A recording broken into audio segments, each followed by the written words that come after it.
ওদের একজনকে ফাঁসির মঞ্চে লটকে দেওয়া হলো, একবার ফাঁসি চলছে, একজনের ফাঁসি চলছে, আর একজনের ফাঁসি হবে।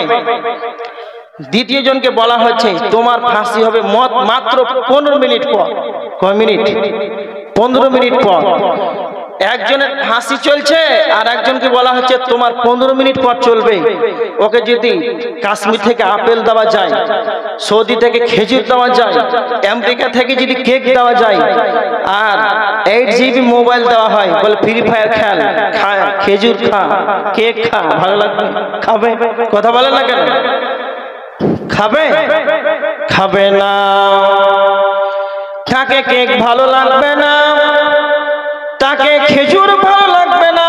5G 6GB যদি মোবাইল হয় তাহলে তাকে জানো তাকে মোবাইলে ফ্রি ফায়ার খেলতে ভালো লাগবে না। কেন? কেন? তার মত কিছুক্ষণ পর তাকে ফাঁসির মঞ্চে লটকে দেওয়া হবে। সময় আছে কত না, তো 15 মিনিট সময় আছে।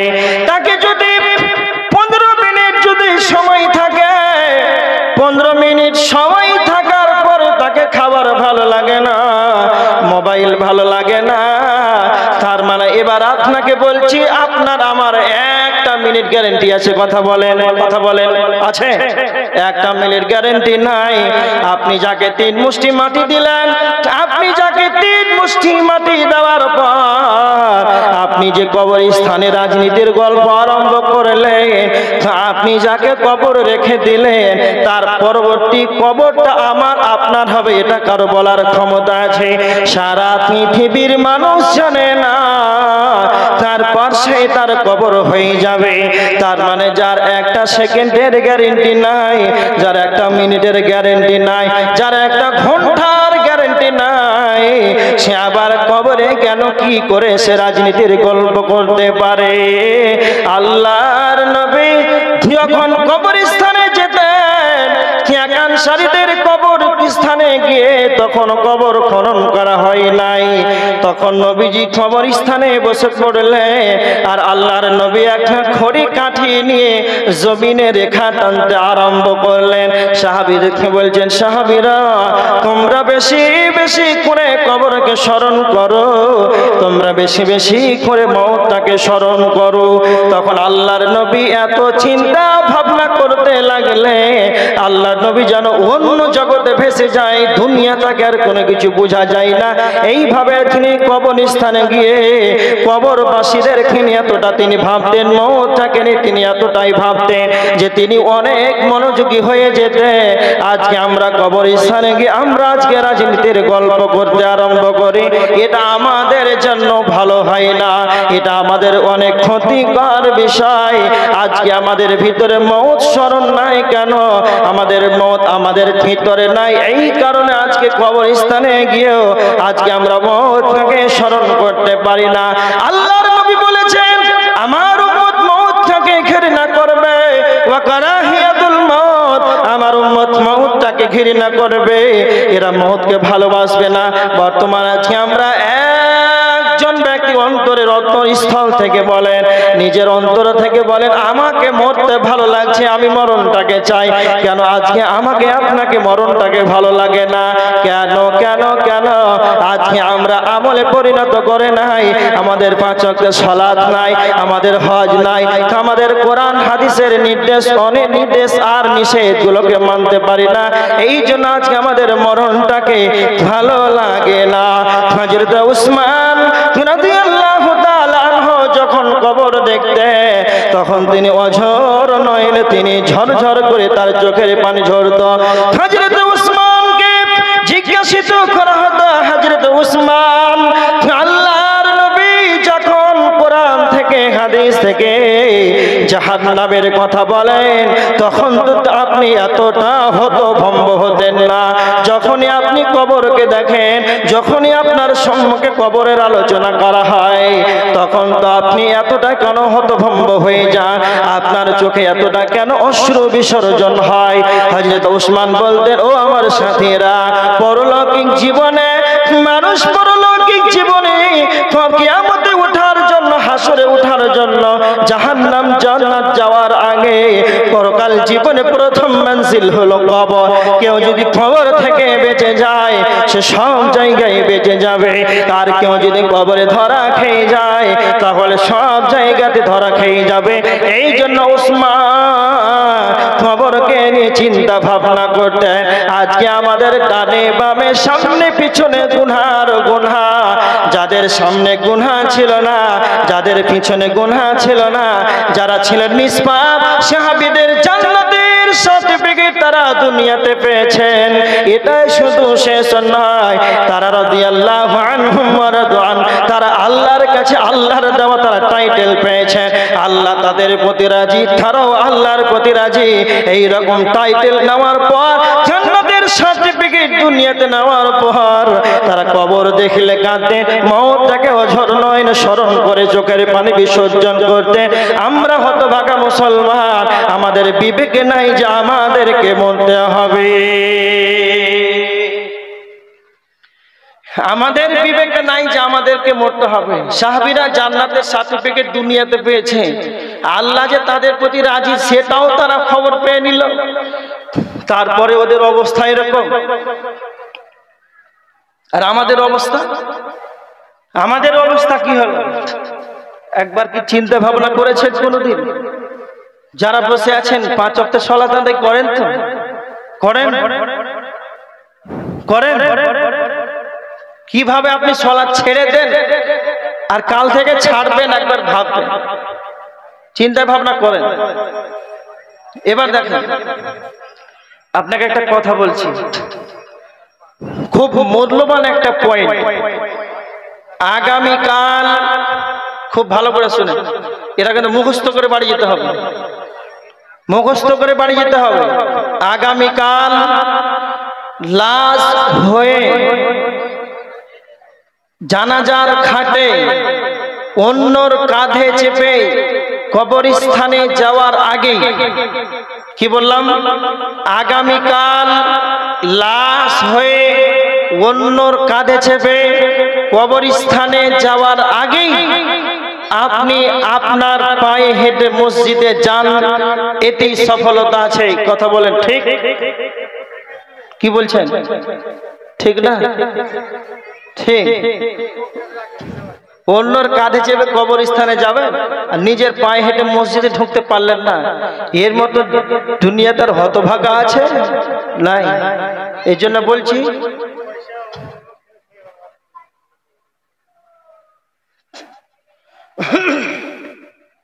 এবার দেখেন,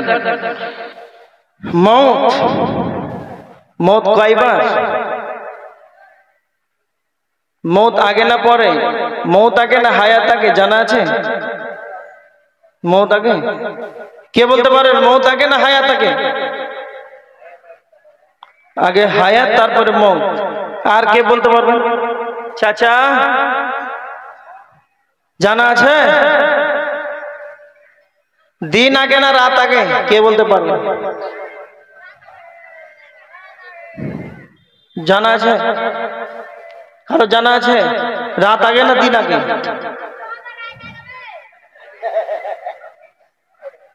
হায় রে,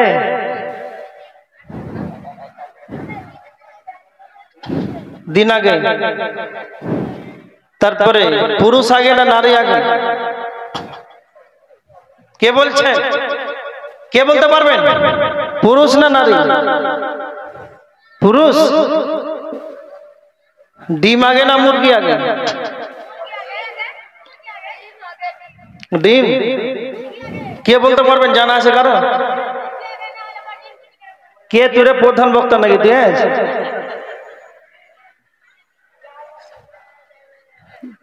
পুরুষ আগে না নারী আগে? হযরত আদম আলাইহিস সালাতু ওয়াস সালামকে আল্লাহ সর্বপ্রথম সৃষ্টি করেছেন, সেখান থেকে প্রমাণ হয় আগে হলো পুরুষ, তারপরে হলো মহিলা। দিন আগে না রাত আগে? আল্লাহ সুবহানাহু ওয়া তাআলা বলেছেন সূরা আন-নাজিয়াতের 29 নম্বর আয়াত, ওয়া আগতাশা লাইলাহা ওয়া আখরাজা দুহাহা। আল্লাহ বলছেন আমি রাত্রিটাকে অন্ধকারের চাদর দিয়ে ঢেকে রেখেছি, তারপরে দিনটাকে আমি বের করেছি। তার মানে আল্লাহ যখন পৃথিবীকে বানান, দুনিয়াটাকে একটা অন্ধকারের চাদর দিয়ে ঢেকেছিলেন, তখন আলোকময় ছিল না, তখন দিন ছিল না। পরবর্তীতে অন্ধকার থেকে দিনকে বের করা হয়েছে। তারপরে হায়াত আগে না মাউত আগে, হায়াত আগে না মাউত আগে। সূরা আল মুলকের 2 নম্বর আয়াত, আল্লাযী খালাকাল মাউতা ওয়াল হায়াত। আল্লাহ বলেছেন আমি সৃষ্টি করেছি মওতকে, তারপর হায়াত। আগে হায়াত নাই, আগে মওত। আগে হায়াত নাই, আগে মওত। আল্লাহ আগে মওতকে বানিয়েছেন, তারপর হায়াতটাকে। কেন বানিয়েছেন মওতটাকে? তো আমার আল্লাহ বলছেন বান্দারে আমি তোমাদের মওতটাকে আমি আগে সৃষ্টি করেছি। আর লাল সিগন্যাল দেওয়া আছে, লাল সিগন্যাল দেওয়া আছে। তুমি হায়াত যেটা পেয়েছো, 70-80 বছর পেয়েছো, 100 বছর পেয়েছো, এই 200 বছর বয়স পেয়েছো। এই বয়সটাকে তুমি খরচা করছো, সেকেন্ডে মিনিটে ঘন্টাতে দিন শেষে তুমি জীবনটাকে ক্ষয় করেছো। এই করতে করতে করতে যখন তোমার বয়সটা যখন শেষ হয়ে যাবে, তখন তুমি ভেবে নাও তোমার লাল সিগন্যাল দেওয়া আছে সেটাই হলো মওত। যখন তোমার হায়াত শেষ হয়ে যাবে, মালাকুল মওত তোমার কাছে চলে আসবে।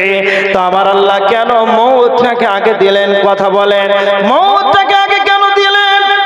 পৃথিবীর বুকে আমি আপনি যখন চলাফেরা করব, যখন আমি দুনিয়াতে চলাফেরা করব, দুনিয়াতে যখন আমি চলাফেরা করব, তা আমাকে ভেবে নিতে হবে আল্লাহ আমার মওতটাকে আগে বানিয়েছেন। দুনিয়াতে এসেছি মানে মরতেই হবে। আমার আল্লাহ বলছেন আমি মওতটাকে এই জন্য দিলাম, তুমি চিন্তা ভাবনা করে দুনিয়া করবে যে আমি দুনিয়াতে এসেছি মানে আমাকে মরতেই হবে। তাহলে আল্লাহ বলছেন লিয়াবলুয়াকুম আইয়ুকুম আহসানু আমালা, আমি তোমাদেরকে পরীক্ষা করব, এই জন্য মওতটাকে দিলাম যে তোমাদের ভিতরে আমলের দিক দিয়ে কে বেশি উত্তম। আমি আল্লাহর নবী সাল্লাল্লাহু আলাইহি ওয়াসাল্লাম তিনি বলেছেন, আল্লাহর নবী বলেছেন আমার উম্মত 60 থেকে 70 বছর জীবন পাবে, হায়াত পাবে। এটা নবীজির ভাষা, তিরমিজি শরীফের হাদিস। তার মানে আমরা 60 থেকে 70 বছর জীবনটা পাবো। তো যখন আমরা ভেবে নিব যে আমার 20টা বছর পার হয়ে গেল, 30টা বছর আমার পার হয়ে গেল, 40 বছর পার হয়ে গেল, মানে আমার দিন সব শেষ হয়ে গেল, সামনে আমার মওত ছাড়া আর কোনো গতি নাই। তোমার যখন এইগুলো চিন্তা ভাবনা আসবে, তখন তোমার দ্বারাতে নোংরা কাজ হবে না, খারাপ কাজ হবে না। তখন তুমি ভালো ভালো আমলগুলোকে তুমি করতে আরম্ভ করবে। এই ভালো আমল, উত্তম আমল করার জন্য আমি আল্লাহ তোমাদেরকে মওতটাকে দিয়েছি। এবার দেখেন, খুব ভালো করে শুনেন, মওতটাকে কেন দিলেন? মওতটাকে দিলেন কেন?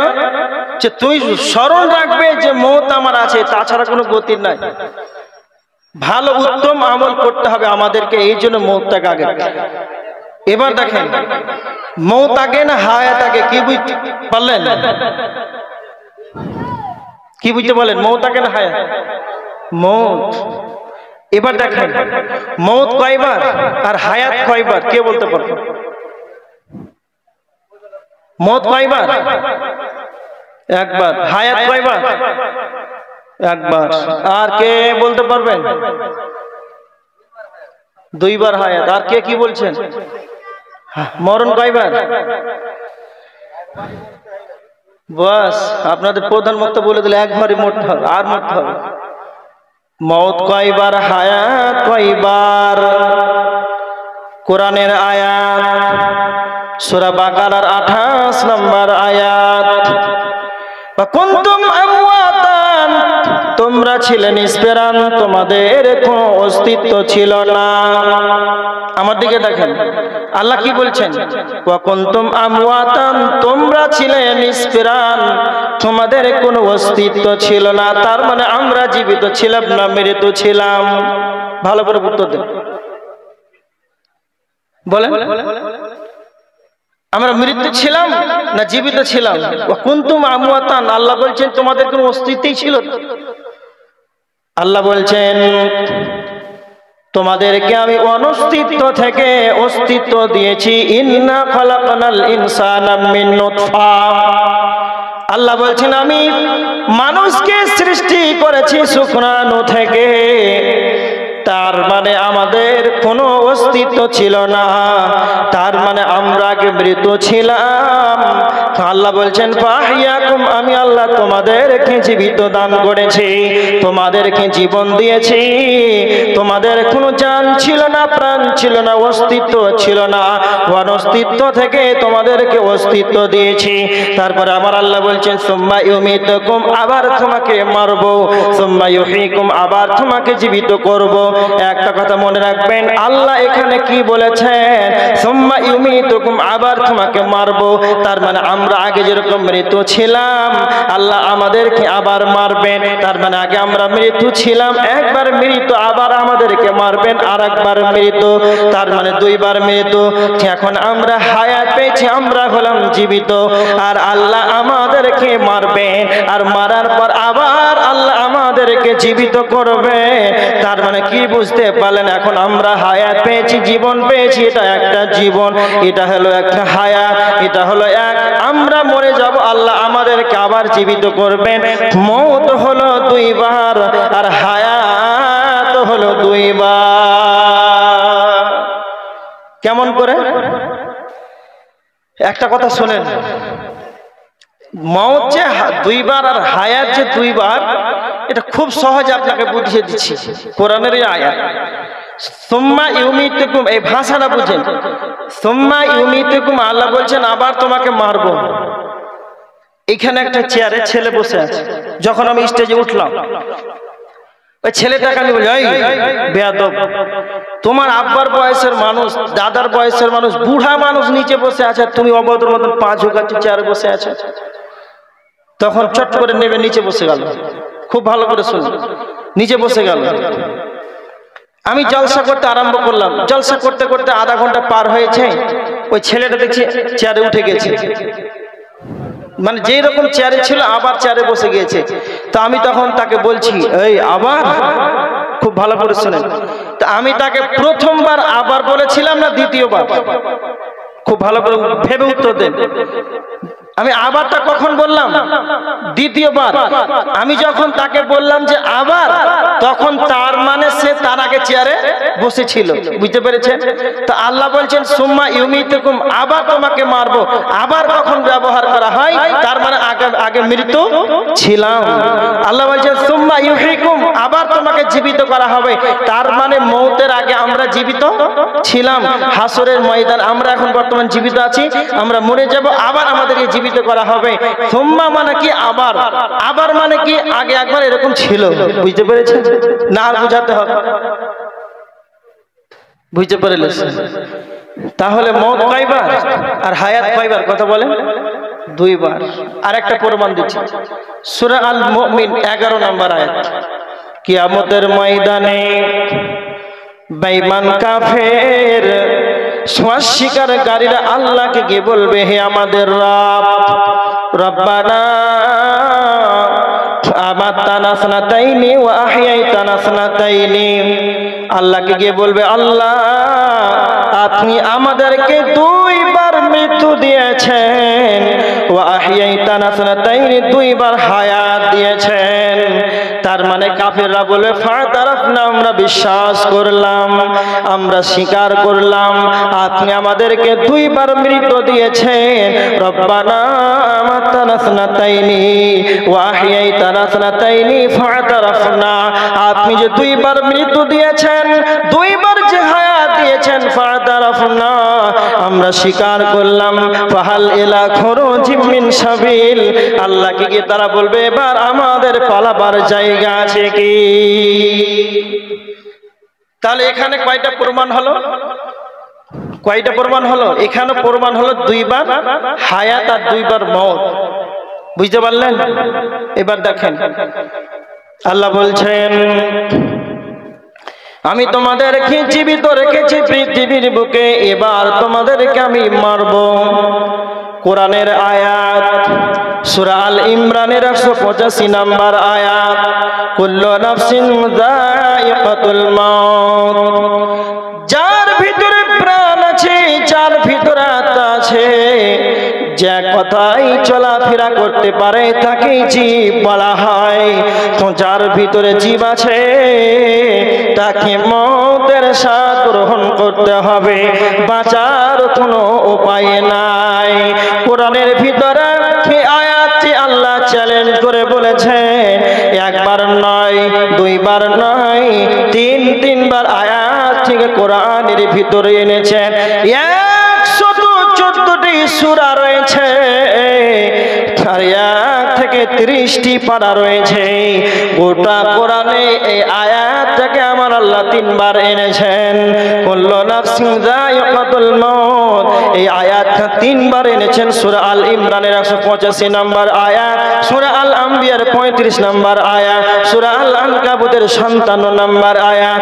একবার নয়, দুইবার নয়, আল্লাহ 3বার চ্যালেঞ্জ করে বলেছেন, কুল্লু নাফসিন যায়িকাতুল মাউত। যার ভিতরে আত্মা আছে, যার ভিতরে প্রাণ আছে, তাকে মওতের স্বাদ গ্রহণ করতে হবে। তার মানে সারা পৃথিবীর বুকে যতগুলো মানুষ এসেছিল, আমরা যতগুলো মানুষ বর্তমান আছি, আমাদের পরবর্তীতে যতগুলো মানুষ আসবে, সারা পৃথিবীর বুকে সবচাইতে চরিত্রবান ব্যক্তিকে কথা বলেন সবচাইতে চরিত্রবান ব্যক্তিকে আল্লাহ তার চরিত্রের প্রশংসা করেছেন। সূরা কালামের 4 নম্বর আয়াত, ওয়া ইন্নাকা লাআলা খুলুকিন আযীম। হে নবী, আপনি হলেন উত্তম চরিত্রের অধিকারী। আল্লাহর পরে যার স্থান, যিনি আমাদের নবী, আল্লাহর নবী, দুনিয়াতে নবী, আখিরাতে নবী, তাকে ও মওতের স্বাদ গ্রহণ করতে হয়েছে। আমার আল্লাহ নবীজিকে বলছেন সূরা আজ-জুমারের 30 নম্বর আয়াত, ইন্নাকা মাইয়িতুন, হে নবী আপনাকে মরতে হবে। ইন্নাকা মাইয়িতুন ওয়া ইন্নাহুম মাইয়িতুন, তবে কি তারা জীবিত থাকবে। তারপরে আমার আল্লাহ বলছেন, নবীকে বলছেন, ওয়া মা জাআলনা লিবাশারিন মিন ক্বাবলিকাল খুলদ, হে নবী আপনার পূর্বে আমি কাউকে অনন্তকাল জীবন দান করি নাই, আপনার পূর্বে আমি কাউকে অনন্তকাল জীবন দান করি নাই। তো আপনাকে মরতে হলে তারা কি চিরজীবী থাকবে? তার মানে নবীজিকে মওতের স্বাদ গ্রহণ করতে হয়েছে। সারা পৃথিবীকে 4 জন বাদশা শাসন করেছিল। বর্তমান পৃথিবীতে 200-র অধিক রাষ্ট্র রয়েছে, আর এক একটা দেশে একজন করে প্রধানমন্ত্রী রয়েছে। ভারতবর্ষে যেমন প্রধানমন্ত্রী নরেন্দ্র মোদী, এবার দেখেন বাংলাদেশের প্রধানমন্ত্রী ডক্টর ইউনূস। তার মানে যেরকম করে পৃথিবীতে এক একটা দেশে এক একটা প্রধানমন্ত্রী রয়েছে, এমন একটা সময় গিয়েছে, এমন একটা যুগ গিয়েছে যে সারা পৃথিবীকে 4 জন বাদশা শাসন করেছিল। একজন বাদশা সারা পৃথিবীর মালিকানা করেছিল।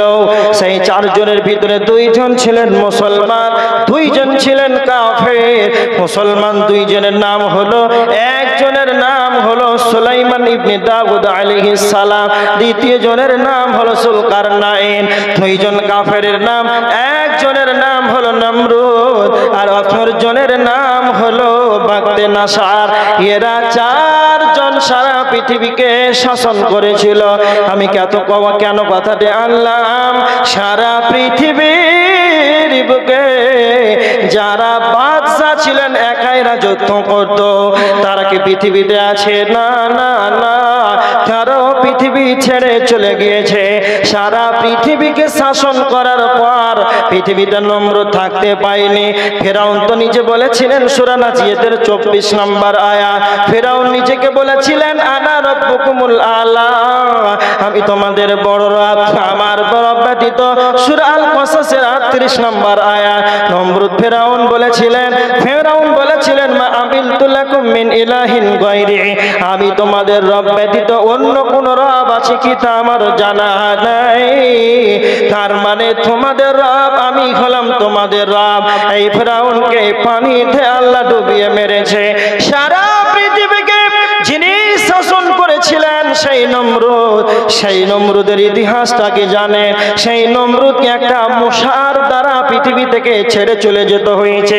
এই নমরুদের এখানে নাক দিয়ে মশা প্রবেশ করেছিল, আর এই মশারা তার মাথায় কামড়াতে শুরু করেছে।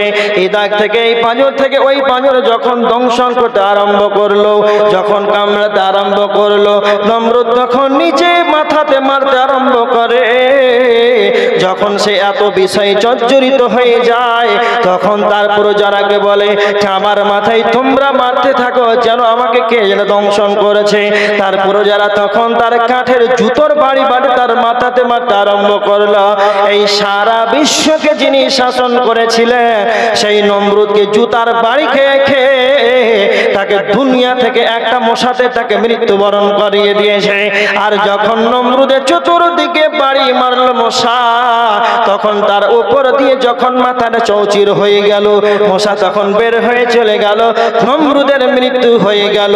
তা সারা পৃথিবীর বাদশাহ হও, সারা দুনিয়ার তুমি এমএলএ হও, সারা তুমি ইন্ডিয়া কেন প্রধানমন্ত্রী হও, মুখ্যমন্ত্রী হও, রাষ্ট্রপতি হও, তুমি এমপি হও, এমএলএ হও, তুমি মৌলানা হও, নবী হও, ওলি হও, কুতুব হও, সারা পৃথিবীর মানুষের কারো বাঁচার ক্ষমতা নাই, মওতের কোনো গ্রুপ নাই।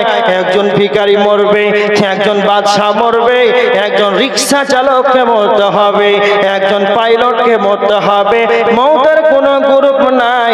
নবী মুহাম্মদকে মরতে হয়েছে, নবী আদমকে মরতে হয়েছে, নবী ইব্রাহিমকে মরতে হয়েছে, সাদ্দাতকে মরতে হয়েছে, নমরুদকে মরতে হয়েছে, কারুনকে মরতে হয়েছে। ধনী হয়ে যদি বাঁচা যেত, ধনী হয়ে যদি বাঁচা যেত, মালদার হয়ে যদি বাঁচে যেত, তাহলে নমরুদ অনেক অনেক অনেক কোটি কোটি বিলিয়ন মিলিয়ন সে মালিক ছিল।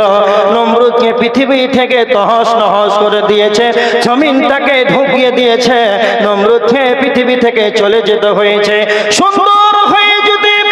সুন্দর হয়েও যদি বাঁচা যেত, ইউসুফ নবীকে অর্ধেকটা সৌন্দর্য দান করা হয়েছিল, ইউসুফ নবীকে পৃথিবী ছেড়ে চলে যেতে হয়েছে। তার মানে ধনী হলেও বাঁচা যাবে না, ইমানদার হলেও বাঁচা যাবে না, কাফের হলেও পৃথিবী বাঁচবে না, বাঁচা যাবে না, সকলকেই মরতেই হবে। কুল্লু নাফসিন যায়িকাতুল মাউত, প্রত্যেকটা প্রাণীকে মৃত্যুর স্বাদ গ্রহণ করতে হবে।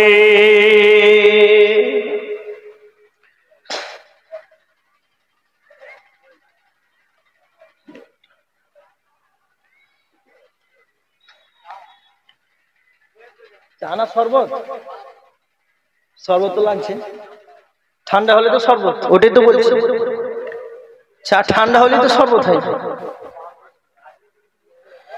এবার দেখেন, ছেড়ে দেবো নাকি? হ্যাঁ, কষ্ট হয় না? কয়টা বাজল হুজুর? কয়টা বাজল? দুটা। ছেড়ে দিই, বসে থেকে লাভ কি মানুষকে কষ্ট দিয়ে? চালাও। আর ফজরের নামাজটা কে চালাবে বাপ? হ্যাঁ, হিসাব দিতে হবে।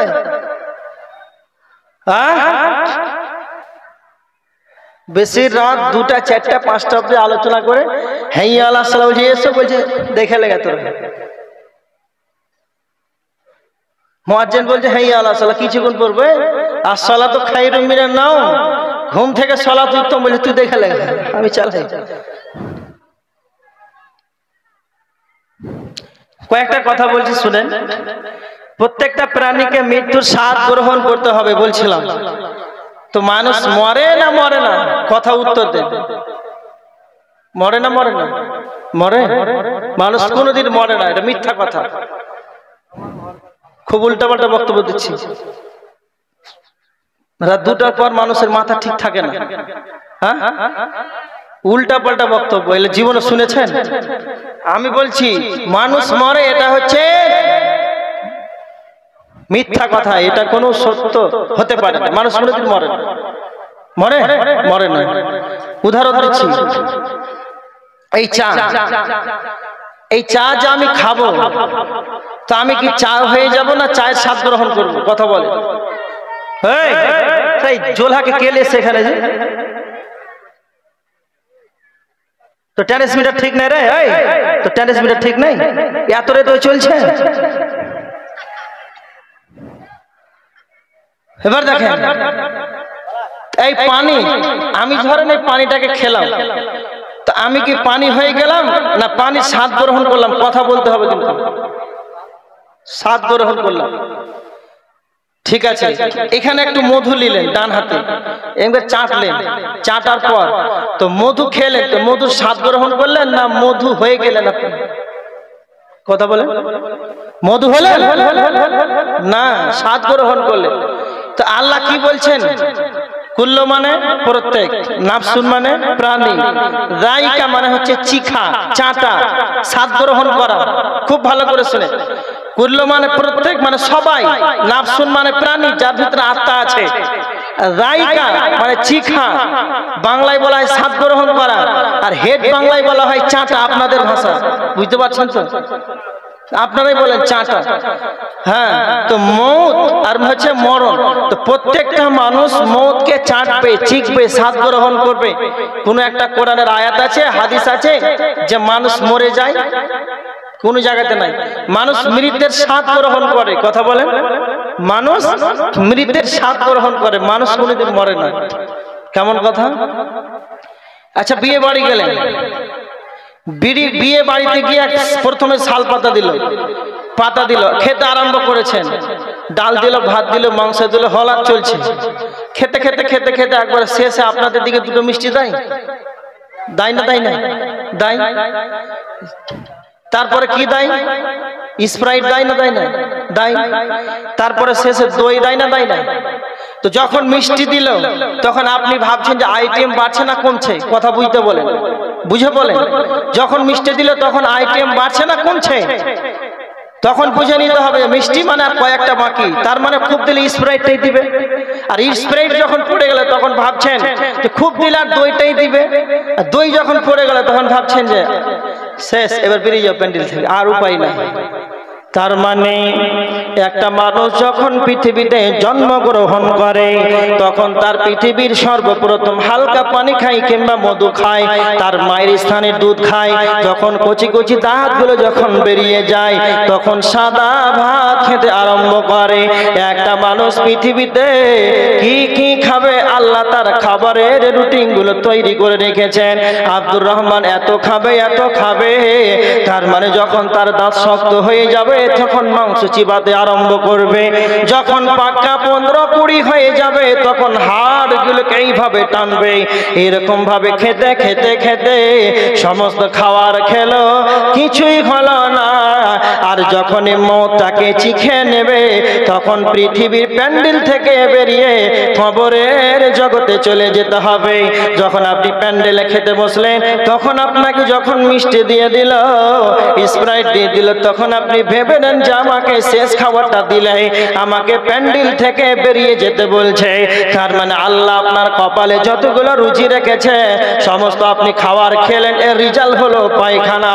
আর সর্বশেষ আল্লাহ সবার কপালে ভাগ্যতে একটা খাবার লিখে রেখেছেন, সেটাই হলো মওত। যখন তোমরা মওতকে খেয়ে নেবে, যখন মওতটাকে চিখে নেবে, যখন মওতের স্বাদ গ্রহণ করে নেবে, তখন পৃথিবীর প্যান্ডেল থেকে বেরিয়ে কবরের জগতে চলে যেতে হবে। মানুষ কোনোদিন মরে না, দুনিয়া থেকে কবরের জগতে ট্রান্সফার হয়ে যায়। মরে না। একটা ছোট্ট করে উদাহরণ দিচ্ছি। আপনার এটা থানার নাম কি? তাড়াতাড়ি বলেন।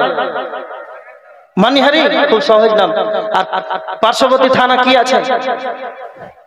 কি মানসাহি, এই তো জানাশোনা সব। এটা হচ্ছে ভুলে গেলাম যে মানিহারি আর একটা মানসাহি, খুব সুন্দর নাম, মানে আকিকা দেওয়া নাম মানসাহি আর মানিহারি। এই মানিহারি থানাতে আপনাদের এই গ্রামে জালসার শেষে বিরাট একটা ঝামেলা, গন্ডগোল, 4 জন মারা গেছে, মার্ডার কেস। তাড়াতাড়ি করে মানিহারি থানা গেলেন, দিয়ে ডায়েরি করলেন 4 জনের নামে। কয় তারিখ? খুব ভালো করে শুনেন, না তো ডিসেম্বরের 29 তারিখ। এবার আপনার মেজে বাবু কিন্তু ডায়েরি লিখলো 4 জন মার্ডার কেসের আসামি। এবার রায় কি হবে?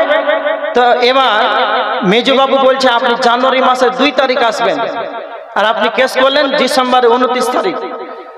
এবার 30 তারিখ যেদিন হয়েছে সেই দিন মানসাহি থানার যে মেজে বাবু কোথায় এসেছে? কথা বলেন না কেন? মানসাহির যে মেজবাবু মানিহারিতে এসেছে, আর মানিহারির যে মেজবাবু সে চলে গিয়েছে মানসাহিতে, মানে ট্রান্সফার হয়ে চলে গিয়েছে, পরিবর্তন হয়ে গিয়েছে। এবার আপনি তো কেস ডায়েরি করেছেন, এবার যাচ্ছেন যে বলছেন থানায় গিয়ে মেজবাবু কোথায়? তখন বড়বাবু বলছে যে মেজবাবু নাই। এবার আপনি বলেন যে মেজবাবু নাই, সে কি মারা গেছে না ট্রান্সফার হয়ে মানসাহি চলে গিয়েছে? ট্রান্সফার হয়ে মানসাহি চলে গিয়েছে, সে মরেনি।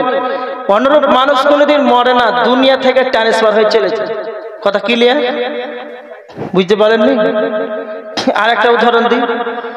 আমি ধরেন 4 চাকা গাড়িতে এলাম জলসা করতে।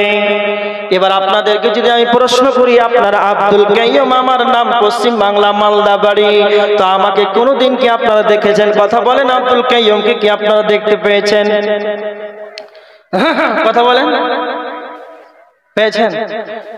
আমার আব্দুল কাইয়ুমকে দেখতে পেয়েছেন? হ্যাঁ বলছে দেখতে পাইনি। আপনারা কি বলছেন? এখনো হিসাব হয়নি, সকাল হয়ে গেছে। তা আব্দুল কাইয়ুমকে আপনারা দেখতে পেয়েছেন না পাইনি? দেখতে পেয়েছেন।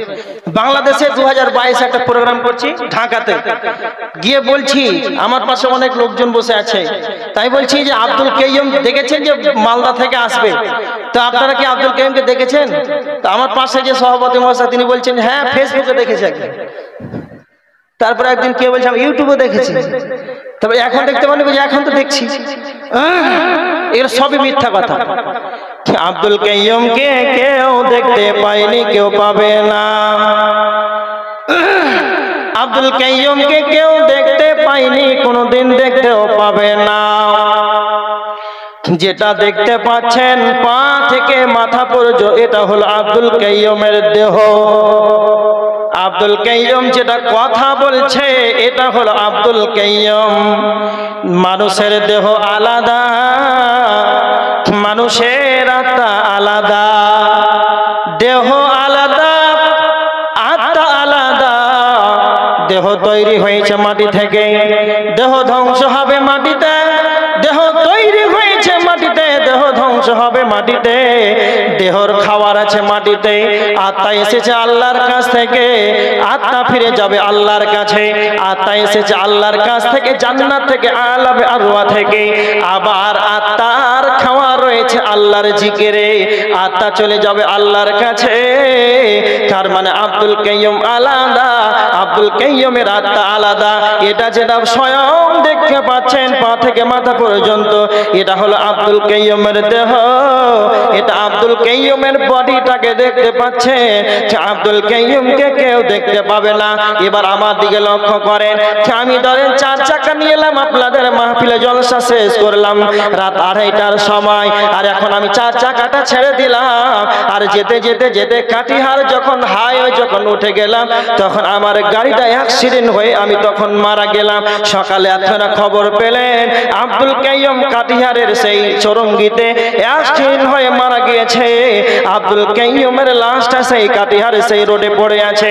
চায়ের দোকানে আপনারা গল্প করবেন তো বলবেন যে আব্দুল কাইয়ুমের লাশ পড়ে আছে, তো কেউ তো বলবেন না যে আব্দুল কাইয়ুম পড়ে আছে। কথা বলেন, কি বলেন? আব্দুল কাইয়ুমের লাশ পড়ে আছে। কোনদিন কেউ বলবে না যে আব্দুল কাইয়ুম পড়ে আছে, আব্দুল কাইয়ুমের দেহ পড়ে আছে, আব্দুল কাইয়ুমের লাশটা কাটিহারে পড়ে আছে। তার মানে আব্দুল কাইয়ুম আলাদা, আব্দুল কাইয়ুমের দেহ আলাদা, আব্দুল কাইয়ুমের আত্মা আলাদা। আত্মা চলে গেছে, আল্লাহ তার দেহটাকে মাটি থেকে সৃষ্টি করেছে। এর প্রমাণ আল্লাহ সুবহানাহু ওয়া তাআলা সূরা তাহার 55 নম্বর আয়াতের ভিতরে আল্লাহ বলেছেন মিনহা খালাকনাকুম, আল্লাহ বলেছেন মিনহা খালাকনাকুম ওয়া ফিহা নুঈদুকুম ওয়া মিনহা নুখরিজুকুম তারাতান উখরা। আল্লাহ বলছেন বান্দারে, আমি তোমাকে মাটি থেকে সৃজন করেছি, আমি তোমাকে মাটি থেকে সৃষ্টি করেছি, আবার তোমাদেরকে মাটিতে ফিরিয়ে দেব। কে বলে মানুষ মরে, কে বলে মানুষ মরে, কে বলে মানুষ মরে, আমি বুঝলাম না ব্যাপার, মরলে মানুষ বিচার হবে কার। মানুষ কোনদিন মরে না, মানুষ মৃতে স্বাদ গ্রহণ করে। তাই আল্লাহ সুবহানাহু ওয়া তাআলা বলেছেন 3 জায়গাতে, সূরা আল আম্বিয়ার 57 নম্বর আয়াত, 37 নম্বর আয়াতে, সূরা আল আম্বিয়ার 57 নম্বর আয়াতে, সূরা আল আনকাবুতের 57 নম্বর আয়াত, সূরা আল আম্বিয়ার 35 নম্বর আয়াত, সূরা আল ইমরান 185 নম্বর আয়াত। আল্লাহর একটাই চ্যালেঞ্জ, কুল্লু নাফসিন যায়িকাতুল মাউত, মৃত্যুর স্বাদ গ্রহণ করতেই হবে। মানুষ কোনদিন মরে না, মানুষ মৃত্যুর স্বাদ গ্রহণ করে। এবার কি বলছিলেন আপনারা যে মানুষ মরে, আব্দুল কাইয়ুমকে দেখতে পাচ্ছি, ব্যাপারটা বুঝেছেন না আরো বুঝাতে হবে? চাচা হয়েছে? আর আলোচনা বাড়াচ্ছি না, অনেক রাত হলো, ফজরের নামাজটা পড়েন। খুব তো শুনলেন সকাল, জি ছেড়ে দিন, অনেক হলো। শেষে আপনাদের মাদ্রাসার উন্নতি কল্পে বানাত খোলা হয়েছে, কেউ যাবেন না, যার কাছে যা আছে, আপনারা তো আমার কাছে মুসাফির মানুষ, যা আছে দিয়ে যান, আপনাদের জন্য আপনি দোয়া করে দেবো। দেন, কারো কাছে যদি 500, 1000, 2000, 3000 গোপনীয় ভাবে দিতে পারেন, 1 টাকা হলো আমার কাছে দিয়ে যান। মহিলাদের কাছে কেউ আছে না, চলে গেছে সব?